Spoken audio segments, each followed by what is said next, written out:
Hello everyone, आप लोगों का स्वागत है प्रोडक्शन एंड ऑपरेशन मैनेजमेंट के ऑनलाइन क्लास में। आज के लेक्चर में हम लोग पढ़ेंगे कि वेंडर क्या होता है, वेंडर डेवलपमेंट क्या होता है, वेंडर एनालिसिस क्या होता है और कैसे हम लोग वेंडर का सिलेक्शन करते हैं। तो वेंडर कहने का मतलब सिंपल भाषा में समझिए कि एक तरह का एक सप्लायर होता है। जैसे अगर आप कुछ एग्जांपल से समझना चाहेंगे तो कोई भी मैन्युफैक्चरिंग कंपनी का आप एग्जांपल ले लीजिए जहां पर मैन्युफैक्चर होता है कोई प्रोडक्ट। तो मान लीजिए कोई प्रोडक्ट मैन्युफैक्चर हो रहा है, तो वो प्रोडक्ट मार्केट में वो डायरेक्ट नहीं बेचता है, उसके लिए क्या करता है, एक सप्लायर को खरीद लेता है या एक सप्लायर को हायर कर लेता है। तो जो मैन्युफैक्चरिंग कंपनी है वो सप्लायर को प्रोडक्ट देती है और सप्लायर क्या करती है, कस्टमर को प्रोडक्ट देती है। तो आपको ये समझ में आ गया कि अच्छा, ये मैन्युफैक्चरिंग और कस्टमर के बीच में ये जो आदमी काम करता है, जो कंपनी काम करता है, जो फर्म काम करता है, उसी को वेंडर कहते हैं। आ गया बात समझ में? जैसे कोई सप्लायर हो गया, कोई रिटेलर हो गया, कोई होलसेलर हो गया। अगर आपका कोई कार मैन्युफैक्चरिंग कंपनी है तो आपको पता है कि दुनिया का जो भी कार मैन्युफैक्चरिंग कंपनी है उसमें बहुत सारा कंपोनेंट लगता है। इसका मतलब जो मेन कार मैन्युफैक्चरिंग कंपनी है तो वो लगभग अपना सिर्फ बॉडी बनाती है, इंजन बनाती है। बाकी बात उसमें लगने वाला जितना भी पार्ट पुर्जा रहता है वो दुनिया के सबसे बेस्ट कंपनी से मंगा लेती है।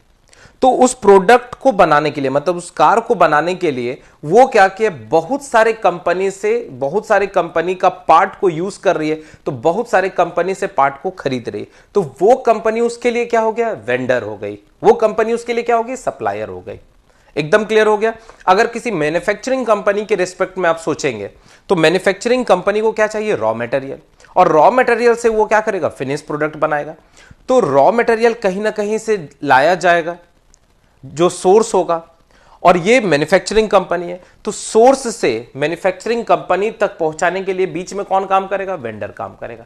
तो ये समझ में आ गया कि वेंडर एक तरह का थर्ड पार्टी होता है जो सप्लायर का काम करता है किसी भी प्रोडक्ट को बेचने में।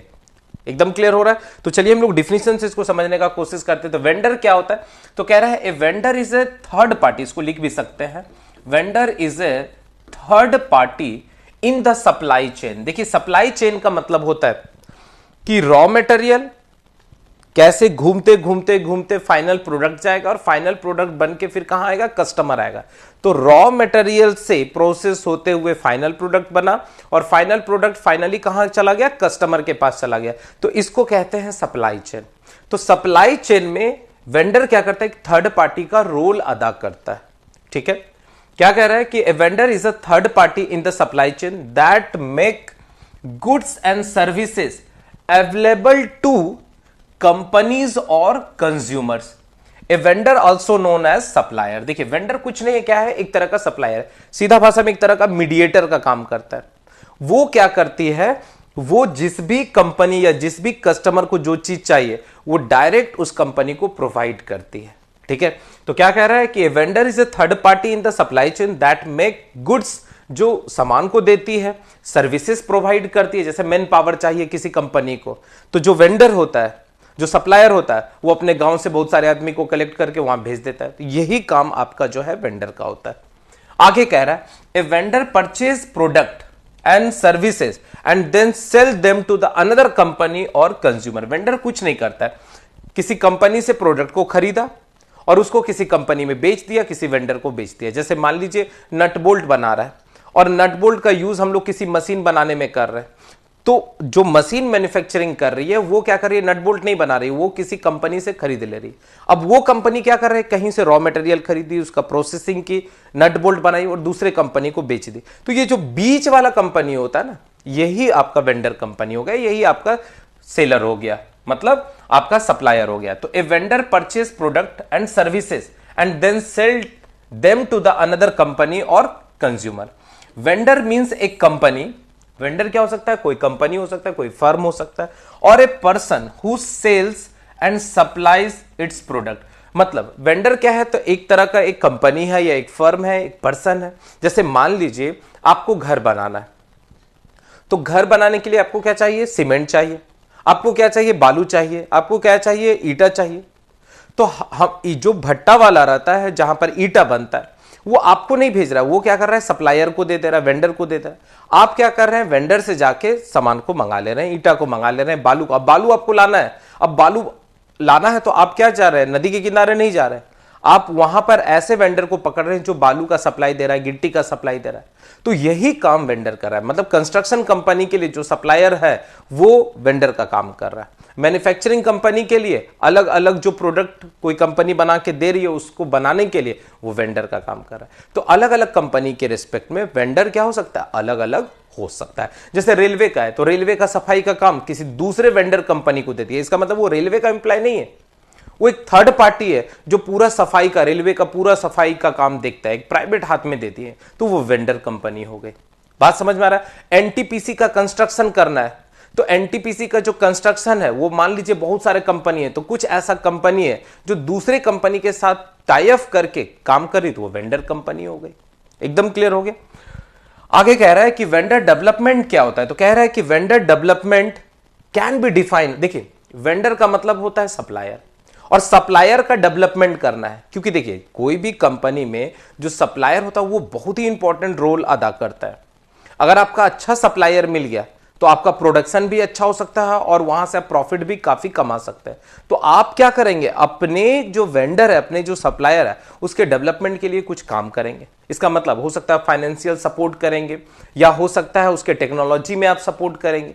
तो ये चीज को ही हम लोग क्या कहते हैं, वेंडर डेवलपमेंट कहते हैं। तो कह रहा है vendor development can be defined as the activity that a buying company want to. Buying का मतलब मान लीजिए हम मैन्युफैक्चरिंग कंपनी है, हमको कोई सामान चाहिए तो हम वेंडर से खरीद रहे हैं, तो कह रहा है कि vendor development can be defined as the activity that a buying company, जो सामान खरीद रहा है that is called buying company, ठीक है, want to improve a supplier performance. मतलब सप्लायर का, वेंडर का अगर आप परफॉर्मेंस अच्छा कर देते हैं, परफॉर्मेंस कहने का मतलब है कि वेंडर जो है सही समय पर आपका सामान दे दे, तो उसके लिए हो सकता है उसको आप ट्रांसपोर्टेशन का फैसिलिटी दे दे, अच्छा से प्रोडक्ट बना के दे दे, तो उस कंपनी के जो एम्प्लॉय है उसको अच्छे स्किल डेवलपमेंट के लिए आप दूसरे जगह भेज दीजिए। तो ये सब काम को ही हम लोग कहते हैं वेंडर डेवलपमेंट। मतलब जो सप्लायर है उसके परफॉर्मेंस को, उसकी कैपेसिटी को इंक्रीज करने के लिए जो जो आप काम कर सकते हैं, कौन, जो कंपनी वाला रहता है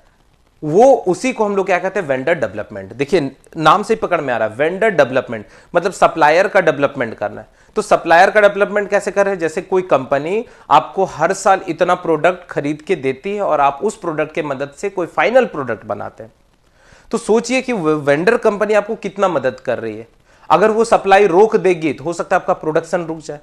तो जो बड़ा बड़ा मैन्युफैक्चरिंग कंपनी होता है वो अपने वेंडर कंपनी के लिए भी सोचती है कि अगर हम इसके परफॉर्मेंस को अच्छा कर दें, इसके कैपेसिटी को बढ़ा दें, तो इससे क्या होगा कि इसका रेंज और बढ़ेगा। मतलब और दूसरे दूसरे कंपनी उस सप्लायर से कनेक्टेड हो जाएंगे, जिससे सप्लायर का जो कैपेसिटी है वो बढ़ जाएगा, परफॉर्मेंस बढ़ जाएगा।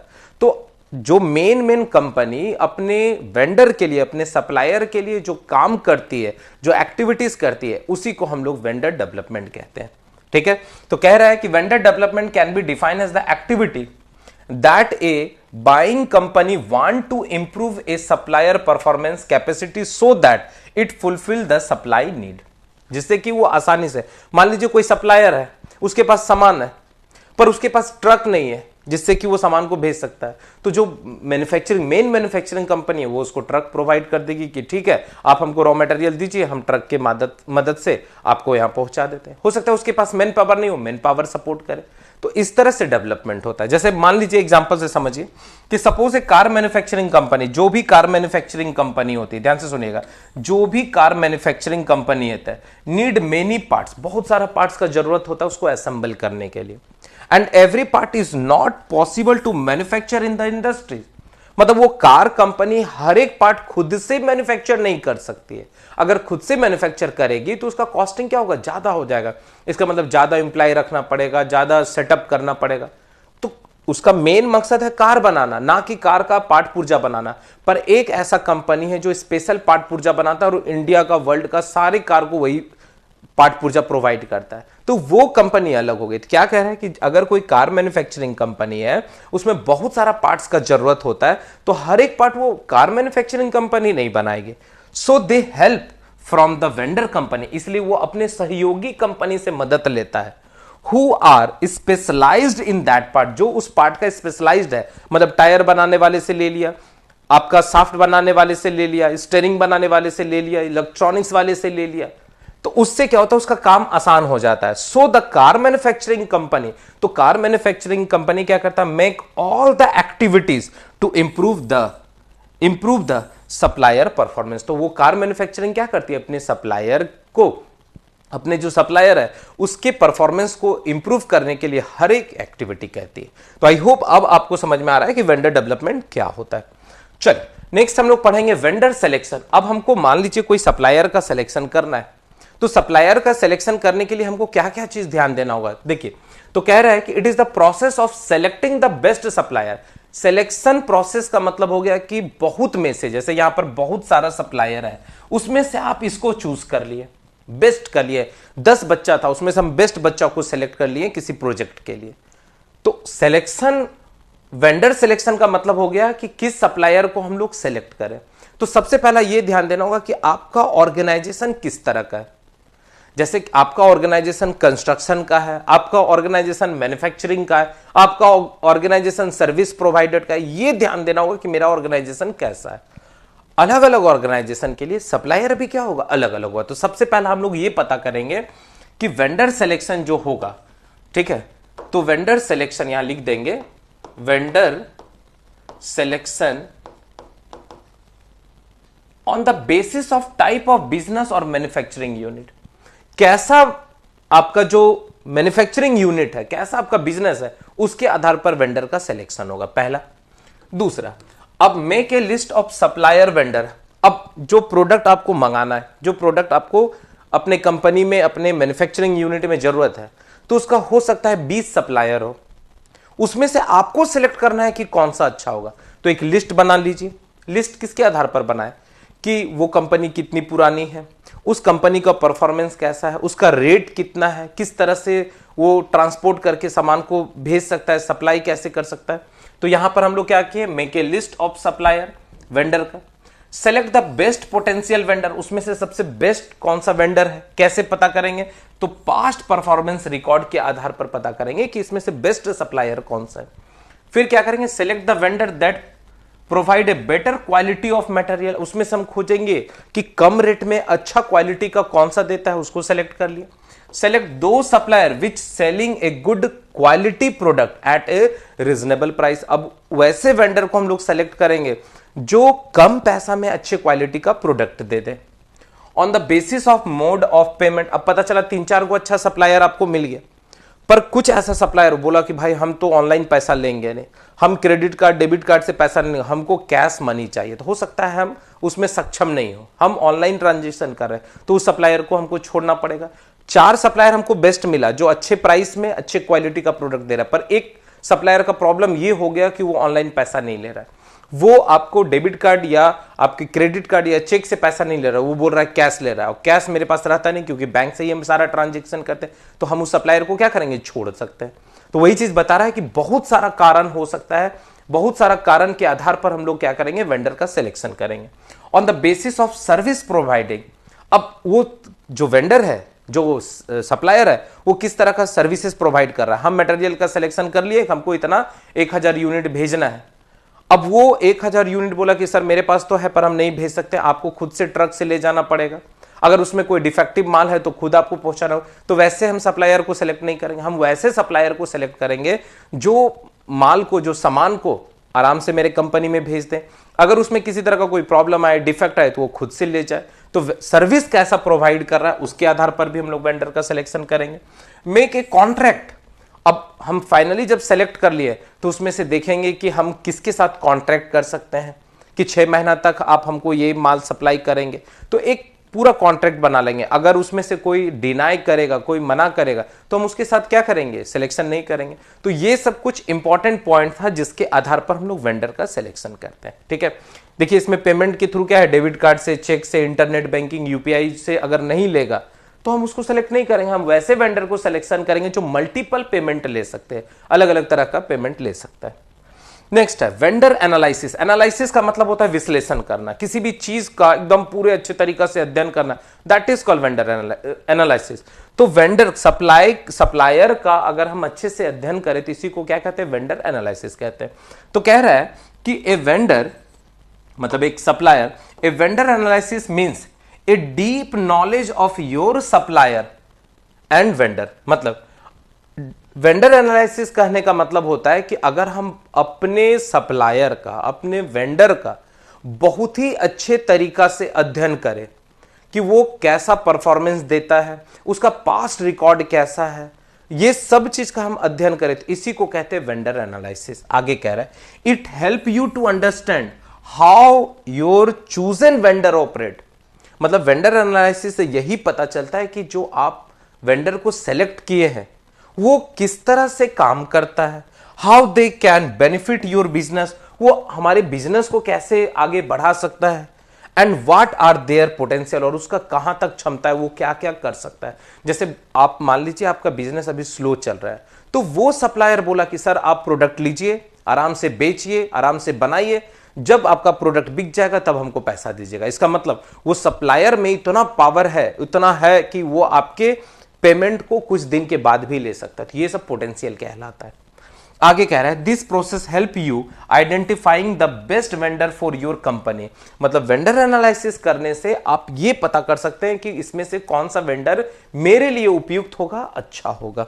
आगे कह रहा है it also help you understand your vendors capability and how well they meet your need. मतलब वेंडर एनालिसिस से आप उसके सब कुछ अच्छे परफॉर्मेंस, अच्छे कैपेसिटी, कहां तक उसका क्षमता है, कहां तक वो आपके पूर्ति कर सकता है, इस सब का अध्ययन करते हैं। तो इसी को हम लोग वेंडर एनालिसिस कहते हैं। तो आई होप आपको यहां तक बहुत ही अच्छे से समझ में आ चुका होगा। अब हम लोग लास्ट आ जाते हैं जिसमें हम लोग पढ़ेंगे कि वेंडर रेटिंग क्या होता है। जैसे मान लीजिए आपके यहां पर बहुत सारे टीचर पढ़ा रहे हैं, जैसे मान लीजिए हम लोग के यहां अपने जे मैकेनिकल में मान लीजिए 4 टीचर पढ़ा रहे हैं, तो उस 4 टीचर में आप क्या करते हैं, किसी टीचर को ज्यादा रेटिंग देते हैं कि ये टीचर बहुत अच्छे हैं, फिर उसके बाद ये टीचर आते हैं, फिर ये आते हैं, फिर ये आते हैं। तो बहुत सारी चीज को आधार मान के आप उसको रेटिंग देता है। ऐसा नहीं कि हम अच्छा लग रहे तो आप हमको अच्छा रेटिंग दे दिए, आप उनके बहुत सारे परफॉर्मेंस के आधार पर रेटिंग देते हैं। तो वेंडर रेटिंग का मतलब हो गया कि कोई कंपनी अगर बहुत सारे सप्लायर को देख रही है तो वो वैसे सप्लायर को सेलेक्ट करना चाहेगी जिसको रेटिंग ज्यादा मिलता है। जैसे मान लीजिए हम काम करते हैं तो आपको बोलते हैं सारे बच्चों को ऑनलाइन में जाके आप लोग सारे जय मैकेनिकल को रेटिंग दे दीजिए, अच्छा है कि बहुत अच्छा है कि बहुत खराब है कि बहुत ही खराब है, तो रेटिंग दे रहे हैं। आप खाना खाते हैं तो वहां भी बोलता है कि सर आप रेटिंग दे दीजिए कि ये खाना आपको कैसा लगा। तो जो कस्टमर होता है ना, वो रेटिंग के आधार पर ही प्रोडक्ट को बाई करता है। बात समझ में आ रहा है? तो रेटिंग डिसाइड करता है परफॉर्मेंस में। तो वेंडर रेटिंग क्या होता है? तो vendor rating is the measurement of supplier और वेंडर परफॉर्मेंस। मतलब जिस वेंडर का रेटिंग ज्यादा है वो ज्यादा अच्छा होगा। जैसे मान लीजिए आप क्लास में, कॉलेज में अच्छा नंबर लाए, आपको स्टार मिल गया तो आप अच्छे स्टूडेंट के अंदर आ गए, आपको एक्सेलेंट मिल गया तो आप बहुत अच्छे स्टूडेंट के अंदर, वेरी गुड मिल गया तो और अच्छे स्टूडेंट है, गुड मिला तो अच्छे है, एवरेज मिला मतलब नॉर्मल स्टूडेंट है। तो ग्रेडिंग सिस्टम आपके परफॉर्मेंस को बताता है। उसी तरह वेंडर का जो रेटिंग होता है, जैसे आप ओला से जा रहे हैं, उबर से जा रहे हैं या आप रेपिडो से जा रहे हैं, तो आप देखते हैं लास्ट में वो बोलता है कि सर रेटिंग डाल दीजिए, 5 स्टार डाल दीजिए, 4 स्टार डाल दीजिए, 2 स्टार दे। अगर आपको उसका सर्विसेज, आपको उसका काम अच्छा लगता है तो आप रेटिंग भी देते हैं। तो वेंडर रेटिंग से ये पता चलता है कि वो वेंडर का काम कैसा है। ठीक है, तो कह रहा है vendor rating is the measurement of the supplier और vendor performance. The performance is checked by quality of product, मतलब वो वेंडर, वो सप्लायर किस तरह का प्रोडक्ट, किस तरह का क्वालिटी देता है। डिलीवरी परफॉर्मेंस, जितना समय में बोलता है कि 2 दिन में पहुंचा देंगे, 2 दिन में पहुंचाता है कि नहीं पहुंचाता है। ठीक है, तो वो इंपॉर्टेंट हो जाता है, that is called delivery time. Performance उसका कैसा है डिलीवरी का। प्राइस अप्लाइड, कितना कॉस्ट लगा रहा है, क्या अगर उसके साथ थोड़ा हम बार्गेनिंग करते, कम बेसिक करते, तो उसमें वो कम बेसिक करता है कि नहीं, अगर करता है तो हम उसको भी हायर कर सकते हैं, उसको भी हम ले सकते हैं। और सर्विस प्रोवाइडिंग, कैसा सर्विस प्रोवाइड करता है, मतलब अगर हमको कोई प्रॉब्लम हो तो वो मेरे प्रोडक्ट को ले जाए, अगर उसमें कुछ डिफेक्टेड हो जाए तो उसको वापस करके नया हमको दे दे, ट्रांसपोर्टेशन अच्छा दे दे। तो ये सर्विसेज के आधार पर। तो ये देखिए वेंडर रेटिंग बहुत सारी चीज पर होता है कि क्वालिटी कैसा है, प्राइस कैसा लगा रहा है, सर्विसेज कैसा प्रोवाइड कर रहा है, और डिलीवरी टाइम पर कर रहा है कि नहीं कर रहा है। जैसे यहां पर देखिए अगर किसी प्रोडक्ट है तो 5 स्टार बना दिए हैं तो ये अच्छा परफॉर्मेंस दे रहा होगा। उस वेंडर को हम लोग, जैसे मान लीजिए कि 5 वेंडर है तो हर एक वेंडर को हम लोग क्या किए, अलग अलग स्टार दे दिए। तो जिसका ज्यादा स्टार होता है तो जो दूसरे दूसरे कंपनी होते हैं उस वेंडर को ज्यादा सिलेक्ट करने का कोशिश करते हैं, क्योंकि उसको पता है कि बहुत सारे कंपनी उसके अंदर काम कर रही है और वो रेटिंग दी है, तो इसका मतलब उसका परफॉर्मेंस अच्छा होगा। तो वेंडर रेटिंग से नए नए कंपनी को बहुत ही फायदा होता है। अब आगे आ जाएंगे, एडवांटेज ऑफ वेंडर रेटिंग। अब क्या क्या एडवांटेज हो सकता है, तो सबसे पहला है it help to know the vendor is suitable for deal और नॉट। ये बताता है कि जो वेंडर हम लोग सेलेक्ट कर रहे हैं वो सही है कि नहीं है। It assist the buyer in identifying area of weakness in the vendor performance and allow the buyer to take the correct step। एक मिनट आप रुकिएगा, ठीक है। देखिए क्या कह रहा है, एडवांटेज ऑफ वेंडर रेटिंग। अब एडवांटेज से फायदा क्या होता है, मतलब अगर वेंडर को आप रेटिंग दे रहे हैं तो उसका क्या क्या एडवांटेज हो सकता है। तो पहला एडवांटेज क्या कर रहा है, it help to know the vendor is suitable for deal और नॉट। रेटिंग से आप पता कर सकते हैं कि ये वेंडर मेरे लिए सुटेबल है कि नहीं है। दूसरा, इट असिस्ट, ये आपको क्या करता है, मार्गदर्शन देता है। It assist the buyer in identifying area of weakness in the vendor performance and allow the buyer to take corrective step. अब हो सकता है किसी वेंडर में रेटिंग कम मिला है पर उसका क्वालिटी अच्छा था, इसका मतलब वो सर्विसेज अच्छा प्रोवाइड नहीं कर रहा है, तो आप वहां से उससे कम बेसी करके प्रोडक्ट को मंगा सकते हैं। फिर क्या कह रहा है, providing feedback from all area in one package. मतलब आप रेटिंग से पता कर सकते हैं कि उसका क्वालिटी कैसा है, सर्विसेज कैसा है, आपका जो प्राइस डिलीवरी कैसा है, उसके आधार पर आप क्या कर सकते हैं, उसके प्रोडक्ट को डिसाइडिंग कर सकते हैं। तो क्या कह रहा है कि providing feedback from all area in one package. Next क्या कह रहा है, it help us for continuous improvement of the vendor performance. मतलब अगर वेंडर रेटिंग अच्छा दिया हुआ है या वेंडर रेटिंग से आप क्या कर सकते हैं, अपने सप्लायर, अपने वेंडर का परफॉर्मेंस को इंक्रीज करने का काम भी कर सकते हैं, या वो जो वेंडर है वो खुद भी अपने परफॉर्मेंस को इंक्रीज, जैसे मान लीजिए अगर मेरा रेटिंग मिल रहा है, मेरा रेटिंग खराब हो रहा है, तो हम क्या करेंगे, और उसको खराब नहीं करेंगे, उसको अच्छा करने का कोशिश करेंगे। आपका अगर ग्रेडिंग खराब आ रहा है, मतलब नंबर कम आ रहा था, ऐसा थोड़े कि आप पढ़ना छोड़ दीजिएगा, आप उसको और इंप्रूव करना चाहिएगा।